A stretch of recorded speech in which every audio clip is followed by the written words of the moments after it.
This Week in Startups is brought to you by Squarespace. Check out squarespace.com for a free trial, and when you're ready to launch, use the offer code TWIST to save 10% off your first purchase of a website or domain. And Right Networks. Get cloud connected. Give Right Networks a call at 888-469-5942. For 10% off discount, make sure to mention This Week in Startups before February 28th, 2018. Hey everybody, it's Jason Calacanis. Welcome to another episode of This Week in Startups. And every month or two, we collect all of your questions and we do an Ask Jason episode. And so today I'm going to run through a bunch of questions that founders have for me about their startups, or maybe even some investors who have questions about deploying capital. And I'm going to give you my candid, blunt feedback. If that's a little bit too harsh for you, I don't mean to melt any snowflakes out there, but it's a competitive world, and people say it's not a zero-sum game, and those people have very little experience in the real world. It is a zero-sum game. For every employee that you're trying to hire, there are 20 other people trying to hire that employee. For every dollar you're trying to raise in capital, there are other startups trying to get that same dollar of capital. And the same is true for customers. So while people like to have this vision of the world that it's not a zero-sum game and you're not in competition and that the world is beautiful and fair and just, it is unfair, unjust, and it's a competition. And you have to have sharp elbows sometimes to win that competition, and you have to be dogged. So, given that disclaimer, let's go with Guilherme's first question, which is, what is the best FOMO strategy to engage investors? FOMO, of course, the fear of missing out. You experience that every time you go on Instagram and see people at Coachella or in China or Australia or kite surfing on Necker Island. So this is a complex question because I actually don't like using artificial tactics to try to get people to make an important decision like investing in a company, nor do you want to use those techniques to trick somebody into investing in your company. All that being said, there are techniques, and some of them work to varying degrees on different people. There are very sophisticated investors who have made 100 investors. These are like Jedi Knights. If you try to use a Jedi mind trick on them or Jabba the Hutt, it's not going to work. For naive, new angel investors or new venture capitalists, they are very easy to manipulate. And the greatest manipulation tool ever created is a demo day.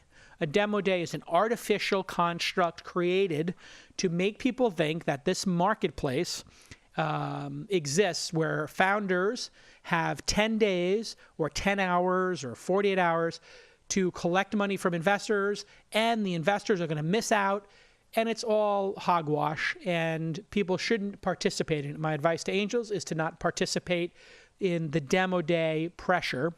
In fact, the demo day pressure got so ridiculous at one point that I had a YC company, a Y Combinator company, email me a term sheet with like $100,000 filled in it, on it, and the DocuSign. And I was like, I haven't even met with you. Come to my office in 2 weeks. Oh, the round's going to be closed in 2 weeks. And of course, the round wasn't closed. So you have to be very careful in using these techniques. That being said, there are two driving factors that I think are realistic and ones that you can utilize to get people to make a decision. Because what you really want to do is not create FOMO, the fear of missing out. What you want to do is get people to give you a yes or a no and not a maybe. Anything that is not a clear yes and a signed document is a no. That's the way you should think about it as a founder. If they don't say yes and sign a document, then it is a no. Some people will say not yet, etc. So we have X amount left in the round is a major driving force. If your round is closing or it's oversubscribed, you will have many, many investors trying to sneak in. This is paradoxical, of course. When you don't need the money, people will throw the money at you. So here is a technique for you. Let's say you're targeting, you want to raise $1.5 million because that'll give you 18 months of runway and give you the ability to get enough revenue to potentially trigger a Series A financing. So you're a founder trying to raise $1.5 million. And you've already got $500,000 in commitments. Instead of telling people you're raising $1.5 million and you're only 1/3 of the way there, what you can tell people is you're raising $750,000 and you are 2/3 of the way there, and you want to know if they want to take the last third. In the convertible document you're using, or whatever document, it will say we are raising a minimum of $500,000. So in order for this round to occur, it's $500,000 and a maximum of $1.5 million. So you can set those two goalposts. You can set that range. But when you present it to people, you might say we're targeting $750,000. Now, if they say, hey, the document says you're going to raise $1.5 million, you say, well, the document says we can raise up to $1.5 million, but really our goal is $750,000. And we have a plan that gets us 18 months at $750,000. If we hit 1.5, we've got an accelerated plan we're going to hit. So that's just a way to contextualize and frame the discussion so that you so that you look stronger than you actually are. Just one technique. Now, another technique to drive investors to be very interested in you is when you're not raising money and people ask to meet, if you tell them we're not raising money right now, and we're heads down working on these two issues, but we will be raising money in the first quarter of next year. Now you've basically told them you're not interested in taking their money until that time, and you come across as very focused. What you can then put at the bottom is, of course, if you find yourself in Soma or Sunnyvale, wherever your office is, in Palo Alto, do feel free to stop by the office for coffee, but we're heads down working right now. In other words, you're not going to their office, you're not going to present them with a deck, you're not going to go to a partner meeting, but if they happen to be in town, they can stop by if it's convenient for them. That's a position of power you're putting yourself in, and you're framing, again, the discussion. So I don't recommend FOMO, but I do recommend framing of the discussion and where you're at. One thing that's critically important, never, ever lie, because the cost of getting caught in a lie is great. In other words, I've had people tell me, hey, we are raising $750,000 and we're oversubscribed right now. And then I say, oh, that's interesting. Who's leading the round? And they say, Founders Fund is raising the round. I say, oh, that's great. Which partner? And they say, oh, it's Luke over there. I say, oh, great. I'm going to see Luke this weekend. I can't wait to talk to him. I'll ask him what he thinks of the company. And they go, well, he hasn't actually committed yet, but he gave us a verbal. And then I'm like, well, wait a second. You just said you were oversubscribed and you're committed, right? Be very careful. Everybody knows each other. People might have been at each other's wedding, or their kids may go to school together or play on the same soccer team. And then you bend the truth and then you get caught in it. It is a very bad look. I see it happen not frequently, but I do see it happen regularly, if that makes any sense. So great question. Focus on your core metrics. Don't play too much of the FOMO game, but don't be afraid to frame things in a good light that makes it easier for you to close your round. I hope that's helpful. Our next question comes from the chat room. Tucker asks, do product managers typically make good founders? Tucker, not only do product managers make good founders, they make awesome founders, great founders typically. Why? Because there's nothing more important than the product. Some people might argue the team is more important than the product, because a great team makes the product, obviously. But that's a little bit of a meta splitting hairs discussion. At the end of the day, people who can make an amazing product are easy to fund. And the reason is you've reduced product risk. Right? So if you have somebody who's a great sales executive and they're a founder, you look at it and go, oh, wow, we've eliminated the sales risk, right? The ability for them to go to market and sell this product. But you haven't eliminated the product risk. Now, if you have a great product, those tend to sell themselves, or they're easy to sell. So if you had to choose a great sales-based founder who has sold, sand to people in the desert, or a great product manager who makes a product that's so elegant and amazing that people are drawn to it, you would pick the product manager. And again, if you have somebody who's a great technologist, you can eliminate technology risk. So if you look at a company, say like Tesla, you have, or SpaceX, you have an engineer leading that company. Elon is an engineer. So you've eliminated massive technical risk. Elon doesn't need to know how to figure out how rockets work or physics works. That's his thing. Now you look at somebody like Alex from calm.com. which was Apple's App of the Year. Literally, out of all applications in the App Store for Apple, Calm was picked as the number one, above games, above productivity software or social networking. Calm.com was the number one app of the year. Obviously, I'm an investor and I'm very proud of that.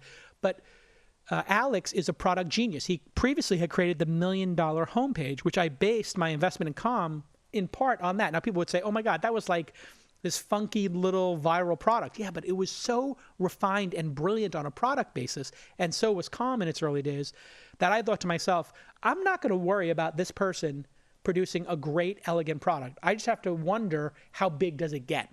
We know the product's getting to market. Now, if I had to rank those, I would say a product person first, a technical person, then a salesperson, because you can buy sales and technology, but there's something about people who make beautiful products. And actually, Elon does also have the ability to make great products now. And later in his career, as you can see from him doing the Steve Jobs style keynotes, he's become quite a sales executive as well. You, if you're great at product, can add sales and you can add technical expertise to your company pretty quickly. So I think it's a great career path. And I tell a lot of young people who have no skill. So many young people now, these millennials, and I guess after them Gen Z, they are so entitled. They get degrees in philosophy or art studies or whatever. Congratulations, I was a psych major. I get it. Pursue your interest, but they don't have any skill. And one of the easiest skills for you to acquire quickly is being a product manager. And I'm not saying you're going to be a great one, and I don't mean that to diminish being a product manager, but it is a skill that you can learn in 3, 6, 9 months. And people would say, you know what, this person can make wireframes. They know how to write stories into their little Trello board. And I think it's a clear path to becoming a skilled individual. I also feel sales is one of those, and being a developer. So if one of my daughters said, hey, Dad, which career path should I take? Yeah, be a developer, be an incredible salesperson, or yes, even be an amazing product person. I would say product person first. Well, maybe technical person, you're going to get a bigger salary initially. Product person, I think you have more upside. So anyway, these are just great skills to have. That's a great question. Thank you so much for it. Yes, Squarespace, my favorite way to create a new, beautiful website. This year, we decided to take our launch festival from here in San Francisco, and we had a competition, a global competition, to see which city would host us for the next 2 years. I am thrilled to say that Sydney won that competition. And within a day, we had a beautiful, gorgeous, fully filled out website at launchfestivalsydney.com. How did we do it? Squarespace. Beautiful templates, easy to use. Everybody on my team knows how to update the website. It's got powerful e-commerce functionality now, so you can sell stuff online. It's not just a website. You can also do commerce. People don't realize that. And you can customize everything with just a couple of clicks. If you want to blog, if you want to do search engine optimization, that's all built in now. It's got analytics, and it's very secure, and they've got great uptime, and of course, 24-hour a day, 7-day a week, award-winning customer support. You can turn whatever great idea you have, a startup, a podcast, a blog, an event, you can get it up and running in minutes, and you can use their service to also buy a domain name, choosing from over 200,000 extensions. I know this. Now we're doing founder.university, angel.university, all kinds of great domains out there. You are no longer forced to use a .com and pick something insane. You can use all these wonderful new extensions. Go ahead and check out those extensions at Squarespace. And when you get your free trial up and running, if you are ready to use it, use the offer code TWIST, and you'll save 10% off your first purchase on a website or even a domain name. Make it yourself and make it stand out with Squarespace. They are an amazing, amazing product and service. Anthony's been on the program multiple times. I hosted my book party in New York with James Altucher interviewing me. There's a beautiful new office. If you're looking for a gig and you're in New York City or you're moving to New York, that's a great, great company to work for. They have a great culture over at Squarespace. And you know what? A great culture like that builds a great product, and we love their product. They have amazing, beautiful templates, and it's all mobile right out of the box. Many times you build these websites, you use some service, and you open it up on your phone or the new iPad or the new tablet or a big wide browser, and it looks janky. That does not happen with Squarespace. They are detail-oriented, and they make everything work beautifully on mobile because, let's face it, the majority of your users in some cases at certain websites are going to come from mobile. We're all addicted to these mobile phones after all. So remember to use that promo code TWIST and save 10% off your first purchase of a website or a domain. Thanks again to my friends at Squarespace. We couldn't do what we do without you. Beautiful websites, quick and easy. Make it yourself and make it stand out. Okay, let's get back to this amazing episode. Okay, our next question is from the chat room. It's John. John says, when is the correct time for a startup to raise? Pre-prototype, at the prototype, or post-revenue? Given no other information, what is roughly a good first raise, i.e. $500,000 note on an 18-month term, 5% for 15% of the company, et cetera? Okay, so I'm going to split this into two questions. One is valuation. We'll put that aside for now. Valuation is driven by the market, and I'll give you some general guidance on that in a minute. But your first question, which is, when is the correct time to raise money? Well, the more advanced you are and the further along you are, the greater the valuation you're going to get.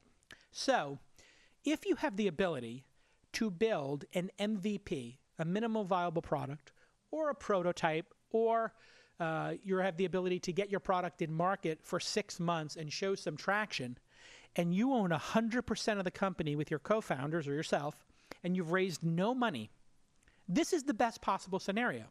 You have not diluted yourself in the early stages when your company was worth $2 or $3 million, where every $10,000 you raise or $20,000 you raise might be worth 1% of your company.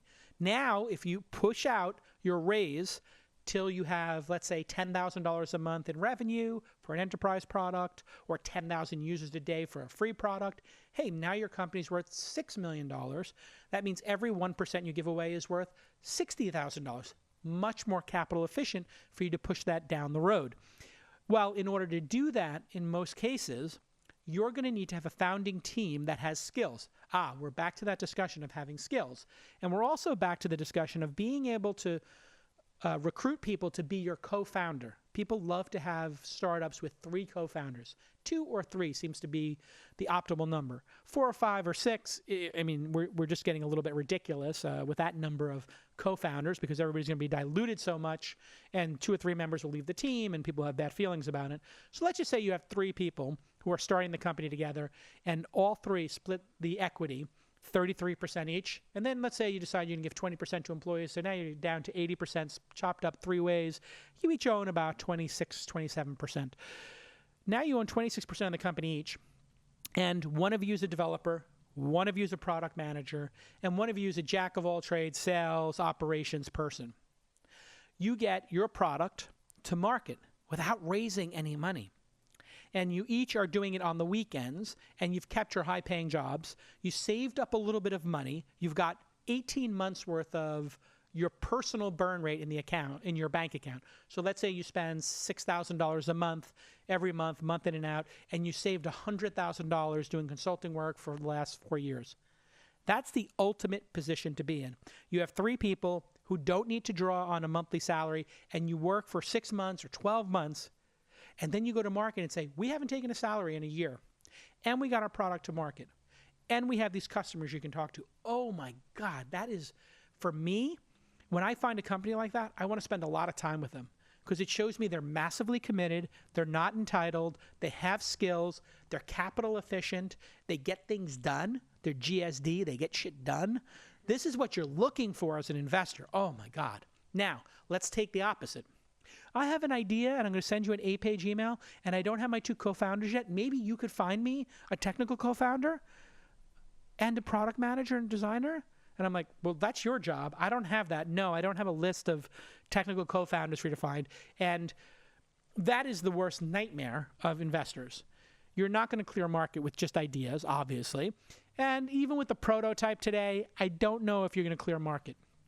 Today, what investors are looking for, I'm talking about professional investors here in Silicon Valley or a major city in the world, people who've done over 50 investments, they're looking for you to get your product to market and get a little bit of traction. It's up to you to raise friends and family or deploy your own capital or to use sweat equity and bootstrap your way to that MVP phase. So that's when I think you should raise money.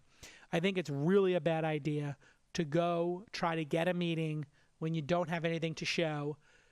At a minimum, I would have a totally functioning product, but on average, I would look for a little bit of traction. Even if it's just 5 or 10 customers for a paid product, or 100 to 500 unpaid customers, but people you could actually put in a listening lab.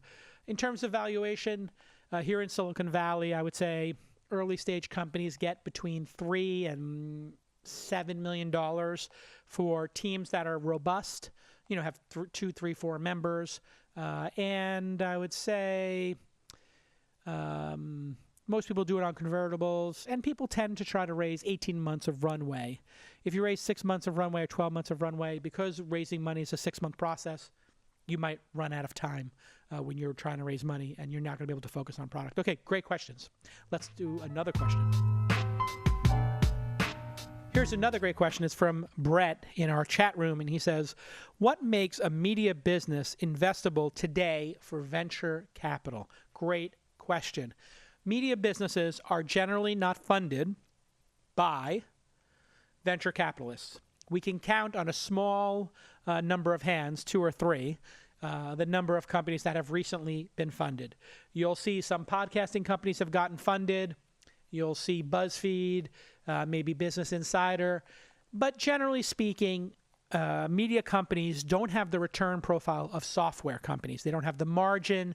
And let's face it, we've never seen 10, 20, $30 billion media companies, with a couple of notable exceptions. And it really depends on what you consider a media company.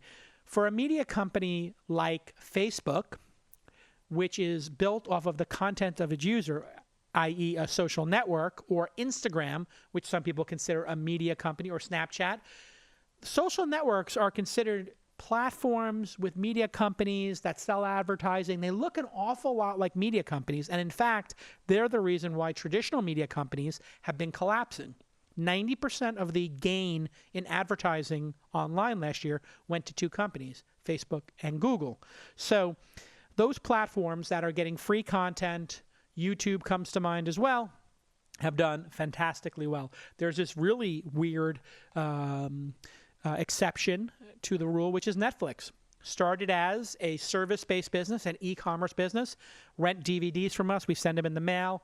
They happen to get enough momentum and have enough passion behind those DVD rentals to start doing original programming and streaming, and somehow they were able to become a ginormous media company. In fact, when I'm taping this, they were supposed to have 5 million new members. They're going to have 8 million. And I said on CNBC, I think last year, I could see a company like Netflix having 250 million or 500 million subscribers on a global basis. I kind of got laughed at for that, but it doesn't take a genius to say 8 million people a quarter is 30 million people a year. And if you were to do that for 5 or 10 years, that'd be 150 million to 300 million subscribers on top of their 100 million already, wherever it's at.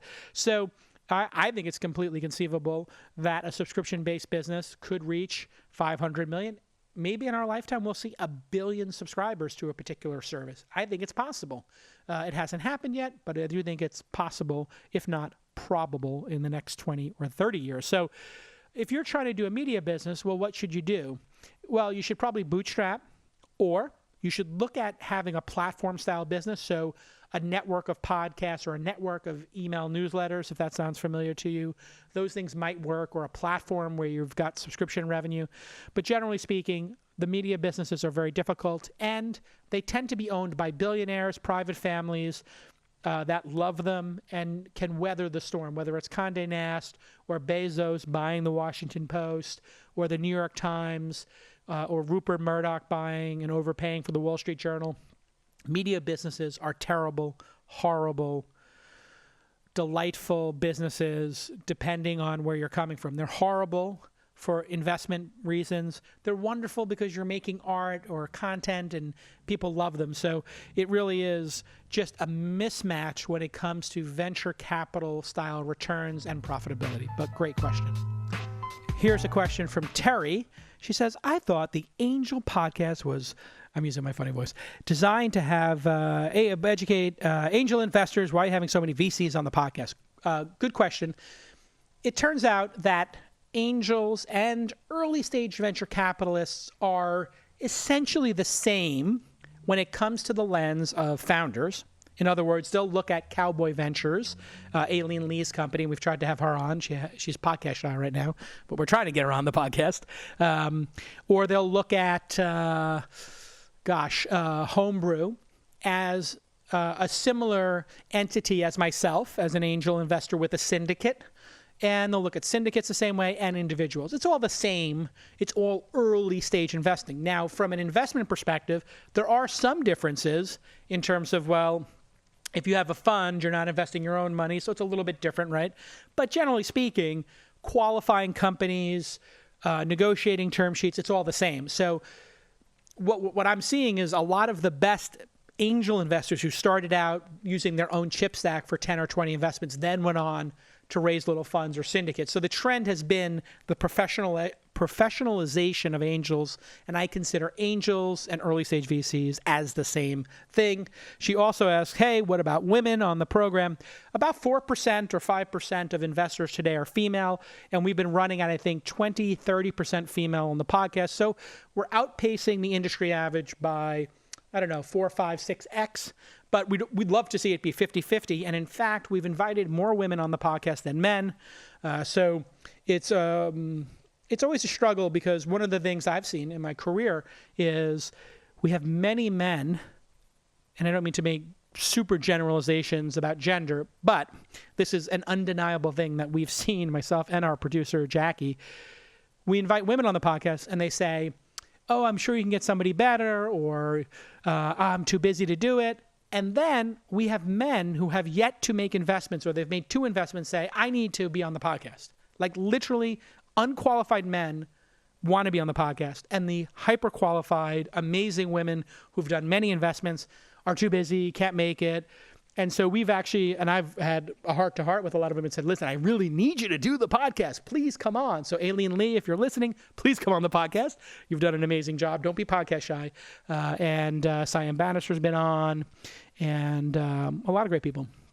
So, and if you don't know, you can find Angel Podcast at angelpodcast.com or search for Angel Calacanis in your podcast player of choice. If you just type Angel, you're going to find literally 300 podcasts about people who believe in angels and miracles. I'm not kidding. So that's not what we're doing. Okay, great question, Terri. Okay, let's take another question from our chat room. This is amazing. So many great questions coming in. Bennie, Farmer, asks, are there too many automotive tech startups now? So many dance partners are already taken. And by dance partners, he means investors. Once an investor invests in one self-driving car or automation company, they're not going to invest in a second and have 2 competing investments in their portfolio. That's considered a big no-no for the big venture capital firms because information, conflict of interest, etc. Also, it makes founders feel really bad about themselves that you bet on their competitor, and it makes for very weird board meetings. So, yeah, of course, there are too many automotive tech startups now. And one of the things that people outside of Silicon Valley and the tech industry get wrong is they go, oh my God, there's so many Me Too businesses. That's super wrong. You shouldn't fund 10 companies in AI or 100 companies in AI or 30 companies in automotive. Well, if you think about it like a competition, like a hackathon, and you fund 100 seed companies in, let's take the home delivery of food. So we've invested in 100 companies delivering food to people's homes.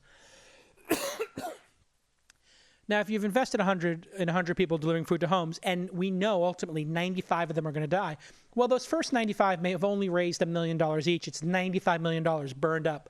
But the last 5, Those last 5 could become Instacart, they could become Uber Eats, they could become Seamless and DoorDash. And let's say those top 5 players are now splitting up a global market for food delivery that's worth tens of billions of dollars. Well, then it would have been worth it to have those other 95 experiments. In other words, we have this Darwinian effect where we see, hey, if you send 100 turtles down the beach, how many of those turtles become 50-year-old turtles? And how many of them get ripped up and eaten by the seagulls? I know this is a really hard metaphor, and it's hard to watch the baby sea turtles get ripped apart limb from limb by seagulls who literally drop them from hundreds of feet and rip their shells open when they're just little babies out of the egg shell. But in this case, it's not life or death. These founders then learn a bunch, they hit the reset button, and then they go on to the next thing. So I love the fact that we have this competition for ideas and solutions. And yeah, most ideas and companies die. Most companies die, but the ideas don't, right? The ideas persist, and the big winners come out of it, and they hopefully change the world. There is one concern.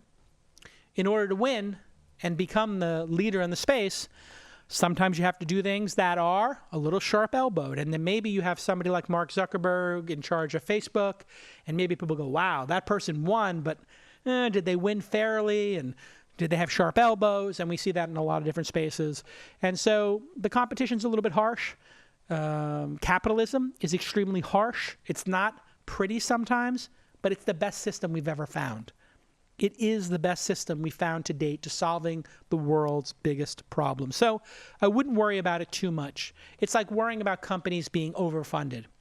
You don't have to worry about companies being overfunded by very experienced fund managers who are dealing with very large amounts of money. If someone like Masayoshi-san from SoftBank, who's one of the most brilliant investors in the history of investing, wants to invest heavily, or Yuri Milner wants to invest heavily in Facebook and Twitter and other companies, these people are very sophisticated and they have large pools of capital from people who have extremely large pools of capital to deploy, and they want to take that risk. You don't really have to worry about them losing their money.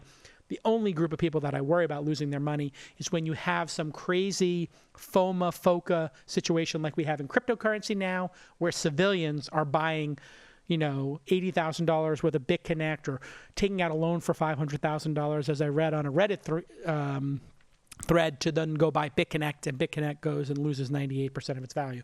That to me is super scary, and that's why we have protections against individual investors doing crazy things like that.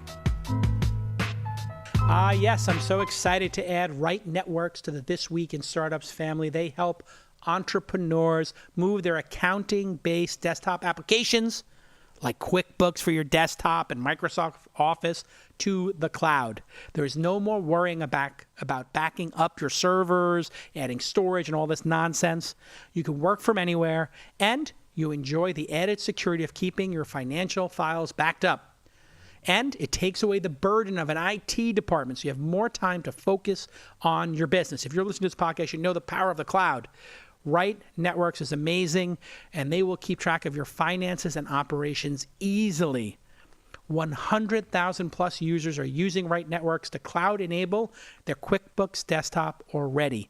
It's proven technology, exceptional support, and a commitment to helping customers 24 hours a day, 7 days a week, 365 days a year. U.S.-based customer support. That's right. If you need them, they're going to pick up the phone here in the U.S. Get cloud connected the right way by using Right Networks. To learn more, give Right Networks a call at 888-469-5942, 888-469-5942. And for a special 10% discount, make sure to mention This Week in Startups. That offer is good before February 28th, 2018. Go ahead and call 888-469-5942 and get your accounting done in the cloud securely, easily, and with all that great customer support. 100,000 users, can't be wrong. Thanks again to our friends at Right Networks. Let's get back to this amazing episode. Okay, this is a question from Marcel. This is a great question. What was your first angel investment? What angel investment failure did you learn the most from? In my first cohort of investments were Thumbtack, Chartbeat, Uber, DataStax, and those were kind of the first cohort. Chartbeat was in there if I didn't mention that. And DevPost, which was Challenge Post originally. The thing I've learned about angel investments, and the ones I've learned the most from, is that you really want to invest in people who are frugal. There are a lot of people who are not very frugal. You want to invest in people who can actually build the product and get it to market. A lot of times, I looked at a founder and I projected into their project my ability, and I was a good founder. I was probably very good. I wasn't great. I'm no Elon Musk or, I'm no Travis, but I was very good. I sold the company for $30 million in 18 months. There's nothing to, exactly. So I've done a good job. Probably very good in people's minds, but not excellent. And, I think it's extremely easy to look at a founder and say, well, I could do this with my qualifications and what I've done in my life and what I've seen my friends do. I can do this. Therefore, okay, they should be able to do it.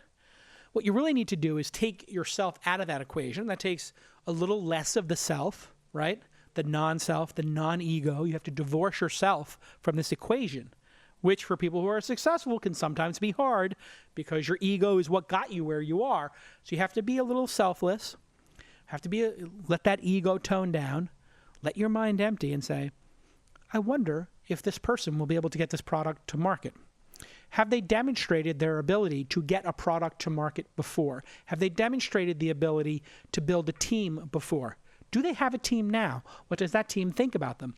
And so I, a lot of times, gave founders the benefit of the doubt. They'll figure it out. They'll figure out how to get this product to market because I could. Or they'll figure out how to get 2 or 3 more, co-founders in here and early founding team members to figure all this out. And I was projecting. And so now I try to really deeply remove myself from the equation. And I just try to think in a very pure way. What has this person actually accomplished? And if they haven't accomplished enough, I say, you know what? I really like your idea. I think you're fantastic. I'm not ready to invest yet. I would like to see you find a technical co-founder who has an equal amount of equity as you. And I would like to see this product look better. On a design basis, it's like a 6 out of 10. I don't think it's very competitive with the other products I see in the category. So I'd like to see the product look more refined and more mature. And I'd like to talk to 3 customers who are not your friends. I've divorced myself, and I don't give people the benefit of the doubt. I ask them to prove it to me because now I have a larger amount of deal flow coming in, and I have the luxury of waiting and picking more refined companies and more complete teams. So that's just where I am personally as an investor today. Karen Adams has a great question. Is it usual or advisable that board members change with each new round of investment? What's your take, Jason? You would want to have consistency in your board, and that's a great thing. If you have one investor who led your seed round, one investor who did the Series A, one who did the Series B, and one who did the Series C, plus 2 founders, plus an independent. Now you've got a range of people and a diversity of ideas, right? And a diversity of experiences. And, the people who do the Series B in your company, and they invested $20 million at $100 million post. Well, they're looking for the company to go from 100 to $1 billion. But that angel investor or the seed fund that put 250 and so you get the product to market, well, they invested 250 for 5, 6, 7% of your company, and they're thrilled if it gets to, 100 or 200 or 300 million. That's going to be a great outcome for them, and they remember you when you were 2 people. Whereas that Series B investor might be like, you know what? This company's tiny with 25. We need to really double the headcount here, and we need to get this thing going. Why are we going so slow?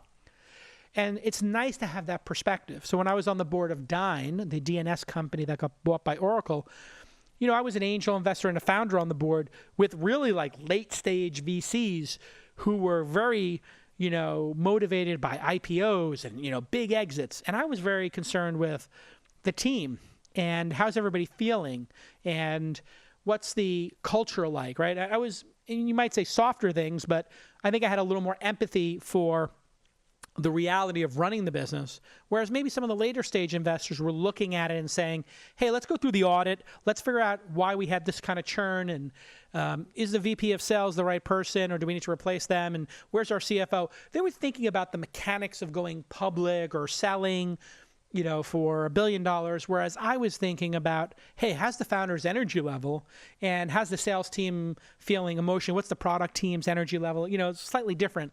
So you like to have a diversity there, and diversity also in gender, very important. We have far few female board members, and diversity in terms of ethnicity and background. So so many here in America. Let's just talk domestically. So much of the market is Latino, and so much of the spending decisions are made by Latino women.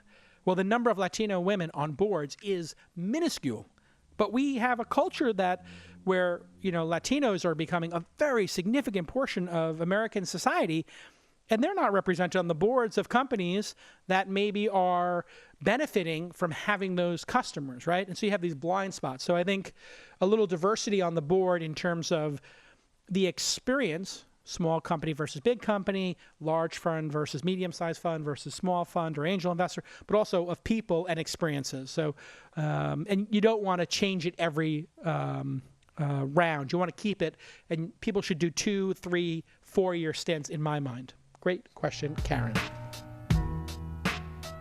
Edward asks, as an investor, what are your latest thoughts on ICOs? Is this a great new funding vehicle, or will it crash and burn? Okay.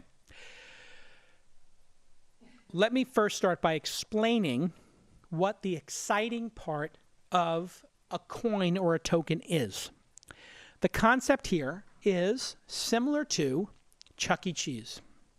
If you went to Chuck E. Cheese and you gave them $10 and they gave you maybe like tokens were worth 20 cents or something. In other words, you get a lot of them. And the games were set up so you could play for a long time, right? They gave you a lot of lives. It was easy to get an extra life. You get the idea.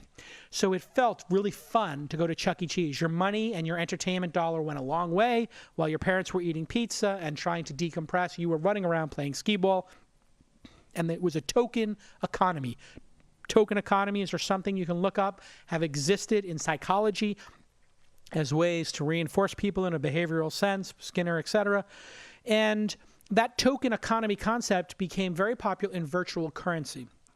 And virtual currency was popular with companies like Zynga, and especially in Asia and in games like World of Warcraft, where people had gold. Interestingly enough, Brock Pierce, who was one of the big innovators in the cryptocurrency space and ICOs in this whole area, Brock Pierce was involved in the great virtual currency boom of 10 years ago. So now companies are saying, hey, let's have a token for certain things that occur on the internet. So let's take storage, for example. Instead of paying money to Amazon's web services to have storage, you might say, I'll pay a token to another user on the network who has extra hard drive space on their laptop, on their server, whatever it is. And those people can contribute their extra storage space and receive tokens back. And when I use the storage space, I give them a token. And when I stop using it, I don't have to pay the token every day, whatever it is. And so the idea happened, hey, we could just give out all these tokens. People will pay for the tokens, and then they could use them. Now, what happened along the way was the tokens started to appreciate in value. People got excited, and they became currency. And they became, in people's mind, a way to make money. And people started going out and selling these tokens using FOMO strategies, fear of missing out strategies. And FOCA, a new term that's come up because of this currency boom we're having right now, and that is the fear of cashing out. Don't sell your Bitcoins. It's going to go to $1 million per coin. So the FOMO and FOCA has driven people to buy these tokens, not to use them for storage space like a developer might, but because they want to trade them like securities. Now, here's the thing. If you want to trade securities, you need to have a brokerage license, and you need to follow a very, very refined set of rules outlined by the Securities and Exchange Commission here in the United States. In other countries, you have to do less. So what's happening now is people are betting and gambling on these tokens. One of them was BitConnect. We're sitting here in January of 2018. BitConnect absconded with the money, apparently. They got a bunch of letters from regulators, and the tokens lost 98% of their value. But along the way, there were all these people who were promoters who every time they sold a token, they got one. If you bought them on this date, they were 10 cents. On this date, they were 50 cents. You get the idea. All these multi-level marketing scams and all these people who were scammers got involved in this. I would say that ICOs are at least 90% incompetent people and or scammers. I would say that incompetent people taking people's money in an illegal or unethical fashion are also scammers. So just being stupid or incompetent doesn't give you a pass. If you're stupid, you're incompetent, you have never done anything successful in your life, and you're taking the public's money for these tokens, that makes you a fraud in my mind, because you don't have the ability to actually execute and build the system that those tokens are supposed to operate in. Also, you're probably breaking securities law. And just today, the SEC said a lot of lawyers are giving people bad advice, saying that these tokens are utility tokens. They're used for that utility. I'm going to buy storage from you. I give you the Chuck E. Cheese token. You know, you give me your storage space every day. I give you 10 tokens, and you can then go spend those tokens for your storage needs or whatever it is. The fact is, lawyers have been telling people these are utility tokens. That does not matter. What matters is what the people who buy the tokens think they're for. And the people who are buying these tokens are traders and people trying to make money and people who have greed and FOMO. And that means that the whole thing is going to come down crashing. I think the big existential crisis for cryptocurrency, which has some legitimate uses, of course, is the ICO market, which is filled with scammers. A lot of the failed entrepreneurs I see are going to this. And what it shows is the pent-up demand that consumers have to invest in companies and to gamble. And this is gambling. It's straight up gambling. People are betting on things, looking at a stock chart and trying to make sense of a stock chart that is probably manipulated by the people who own the tokens.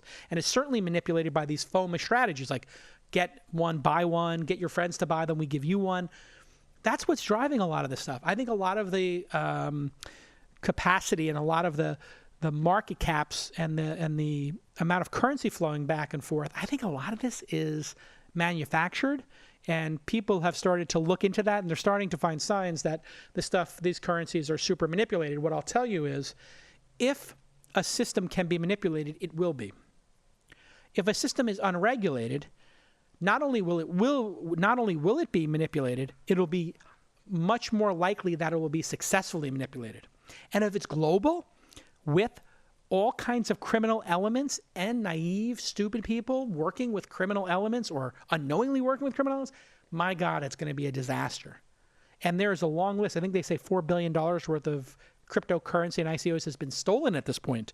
It's the Wild West. Now, I have one company that distributed ICOs to their investors, and it's a legit company with a legit founder who wants to use these tokens for a bot network where different bots, when they talk to each other, would trade a token. It's a clever idea, and I'm not concerned about it because they've done it in a button-up fashion, and it's a legit founder. But I am concerned that this could become a distraction for the founder rather than just working on selling your product to enterprise customers who pay you with real dollars, not Chuck E. Cheese tokens. So it's an interesting idea. Just like virtual currency is a real thing that drives Zynga games and Facebook games, and you buy these tokens. I bought $5 worth of tokens to play backgammon on my iPad because I wanted to play some advanced levels, and that's become a real thing. So yeah, these tokens will become a real thing. 90% are going to take down the good 10%, and that 90% might be 70 of that 90% might be just people who are naive and stupid and inexperienced who don't realize they're breaking the law. But a lot of people are going to go to jail. And all it takes is some old biddy, some retiree in Florida or Tallahassee or Boise, Idaho, and, they complain to their local attorney general. And that attorney general goes, you know what? Those city slickers in San Francisco trying to abscond with the money of people from the sovereign state of Tennessee. I don't know which accent I'm doing right now. But anyway, they're going to go like a ton of bricks. And they do not care what you thought or your attorneys thought was legal. They're going to think, what did that grandma or grandpa or retirees, what did they think when they gave you $100,000? And what they're going to think is this promoter sold us the $100,000 and told them that he made $1 million and that they're going to make $1 million and they're going to be able to buy a new condo in Boca with that money. And in fact, that money's gone. So it is not for the faint of heart. I think it's a giant scam. I think that cryptocurrency is real technology in the beginning that has now become greed and FOMO and is a huge bubble. And if you look at the number of people in South Korea, as an example, who are getting into this, who have no idea what they're doing, and they're gambling. You know, South Korea is a country where, at least when I went there, they didn't let their citizens play poker at the Walker Hill Casino. Now they've got supposedly millions of Koreans trading cryptocurrencies and ICOs. There's a pent-up demand in some countries to gamble. There's a pent-up demand to get your money out of the current currency because the currency fluctuates too much. You know what? A country like South Korea or China or any other sovereign country that doesn't let their citizens gamble or doesn't let them use a VPN or see the New York Times or get on Facebook, you think they're going to let you take over their currency? The naivete of some crypto heads where they're saying, like, you can't stop Bitcoin. It's decentralized. You can stop it. They just literally put a Chinese person in jail for 5 years for selling VPNs, virtual private networks. That's just like a dial-up service. They literally, for selling somebody essentially AOL's dial-up service, got put in jail for 5 years. What if they make it 15 years if you get caught selling Bitcoin to somebody? You think that it's going to, just be able to route around being put in jail? No. And if you think that sovereign countries are going to hand over monetary systems to Russian, Chinese hackers, mafiosos, and other people who are involved in this cryptocurrency stuff, or U.S. companies even, or legitimate companies, heck no, they're not. So I think the whole thing's coming crashing down. And I'm not just saying that because I didn't make a lot of money off this. In fact, I did make a lot of money off of it because my wife, while I was talking about Bitcoin and was too stupid to buy a bunch of it, she went and bought some. So before you say, like, I'm just sour that I didn't make any money off it, I've made 7 figures on it, at least at this point if we sell it. And so it's not that I didn't make money on it. It's that I really don't like to see people scammed. And I don't like to see civilians who have no idea what they're doing get caught up in very sophisticated scams. It's going to end horribly. You heard it here first. And often. Okay, Mary Haggerty has a great question in the chat room. Hey, Jason, any advice on how to get more introductions to investors? We already have customers and partners. That's good. If you have customers and partners, that means you have a product in the market. Now we've got something we can talk about. We can look at it. We're ready to launch our Bootstrap platform next month. Okay, so maybe it's not launched. She's got the customers and partners in some sort of quiet beta. But anyway, this is something real. So how do you get an investor's intention with a cold email? We're in the Southeast, which is a challenge. So you pointed it out right there. If you're in the Southeast, gosh, you're going to have to prove it beyond a shadow of a doubt that you have a real business. If you're here in Silicon Valley or New York or Los Angeles, Austin, or Seattle, where you have angel communities, Boston as well, if you're in one of those communities where there's a group of angels who meet regularly or individual angels who are out there taking meetings, you've got a chance to get funded when you're in the stage you're in, which is private beta, let's call it. But pre-launch.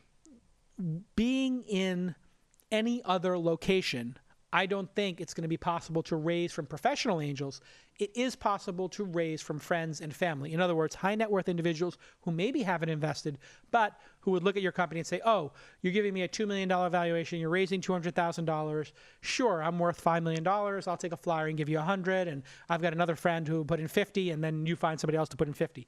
So that would be the friends and family round is what you qualify for now, in my mind. There are some hacks. One of them is to try to get accepted to an accelerator or incubator in one of those other major cities.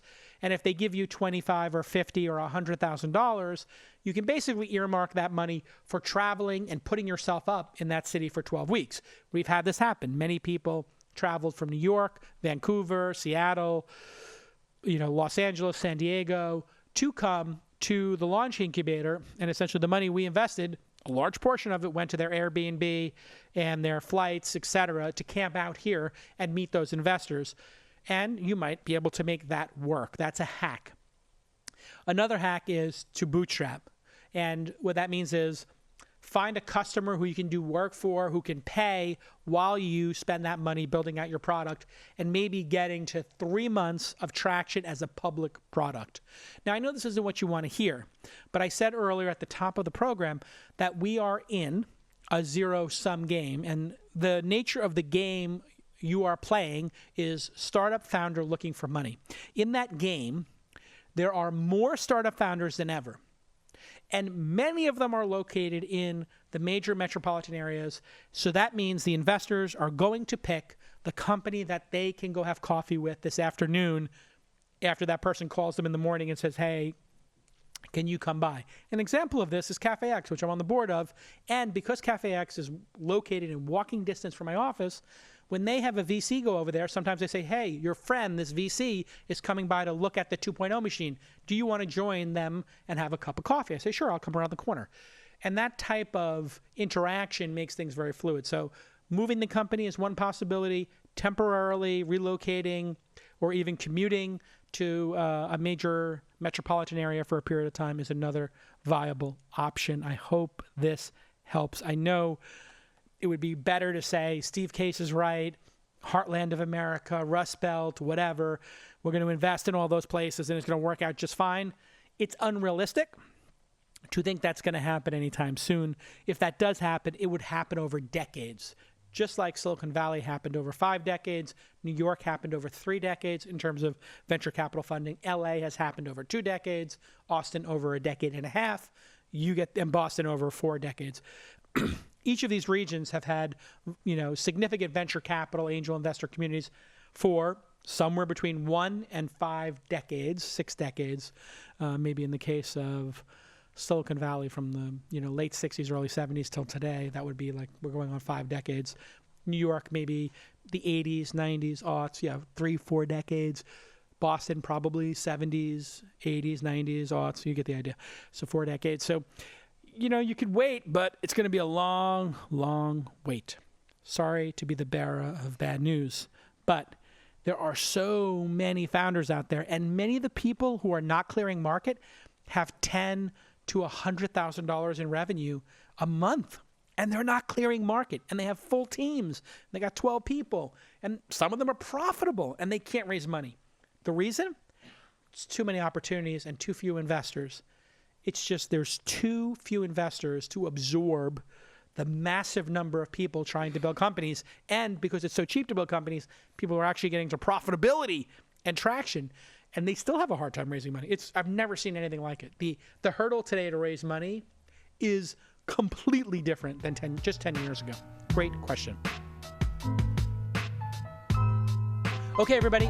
This has been another great episode of Ask Jason, and This Week in Startups. If you like the show, do us a favor and rate and subscribe, and go ahead and tweet it or Facebook it and tell your friends. Go ahead and take a moment and say, hey, if you've never listened to thisweekinstartups.com, I think you'd love it. Just go ahead and email like 5 people and CC me, jason@calacanis.com, and I'll respond and say thank you. How's that for something crazy? Go ahead, email 5 of your friends, CC jason@calacanis, and I'll respond and give you a virtual fist bump. I will literally put an emoji of a fist bump in there, and I'll autograph it. Okay, we'll see you all next time. Bye-bye.